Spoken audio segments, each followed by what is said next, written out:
Hello friends, Deepa की अतरंगी बातों की दुनिया में आप सबका एक बार फिर से स्वागत है। दोस्तों, कई बार हमारे साथ कुछ ऐसी घटनाएं हो जाती हैं कि हमें लगता है कि आखिर हमारे साथ ही ये सब क्यों हो रहा है या हमारे साथ कुछ गलत हो गया। परंतु इस तरह की घटनाओं के पीछे भी कोई ना कोई अच्छाई अवश्य छुपी होती है। आज इसी संदर्भ में मैं आपको एक कहानी सुनाऊंगी। पुराने समय की बात है। एक छोटा सा गांव हुआ करता था। वहाँ के सभी लोग बड़े गरीब थे। वहाँ की मिट्टी भी उपजाऊ नहीं थी और कोई व्यापार भी फल फूल नहीं रहा था। वहाँ के ज्यादातर लोग बड़े ही सीधे साधे और भोले वाले थे। परंतु उसी गांव में एक बहुत ही विद्वान व्यक्ति भी रहता था।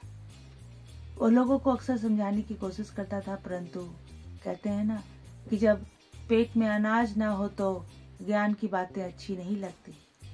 तो उस विद्वान व्यक्ति की उस गांव में कोई पूछ नहीं थी। एक दिन एक सिद्ध महात्मा उस गांव से होकर गुजर रहे थे, तो गांव वालों ने उनसे अनुरोध किया कि कुछ दिन इस गांव में ही ठहर जाएं। और गांव वालों ने यथाशक्ति उनका स्वागत सत्कार भी किया। महात्मा जी ने प्रसन्न होकर गांव के लोगों को आशीर्वाद दिया और कहा कि तुम्हारे गांव की मिट्टी उपजाऊ हो जाएगी और तुम सब इस गांव में बड़े ही खुशहाली के साथ जीवन यापन करोगे। जब वो विद्वान व्यक्ति उस महात्मा जी को प्रणाम करने आया तो महात्मा जी ने कहा कि तुम्हारे साथ कुछ ऐसी घटनाएं होंगी कि इस गांव से तुम्हारा ठिकाना ही उठ जाएगा। यह गांव तुमसे छूट जाएगा। यह सब सुनकर उस व्यक्ति को थोड़ी तकलीफ तो हुई, परंतु महात्मा जी ने उसके किसी भी सवाल का जवाब नहीं दिया और मुस्कुराते हुए गांव से बाहर चले गए।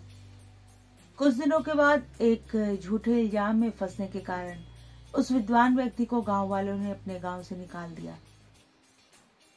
जान बचाकर वह व्यक्ति भागता भागता एक अनजान शहर की सीमा के पास जाकर बेहोश होकर गिर पड़ा। उस शहर के सैनिकों ने उसे उठाकर राजा के समक्ष प्रस्तुत किया। उस वक्त राज दरबार में शास्त्रार्थ चल रहा था। अनेक शहरों के बड़े बड़े विद्वान वहां उपस्थित थे और अपने ज्ञान का लोहा मनवाने की कोशिश कर रहे थे। राजा की अनुमति पाकर उस विद्वान व्यक्ति ने भी उस शास्त्रार्थ में हिस्सा लिया और सभी विद्वानों को अपनी विद्वता का लोहा मनवा दिया। प्रसन्न होकर राजा ने उसे अपने दरबार का मुख्य सलाहकार नियुक्त किया।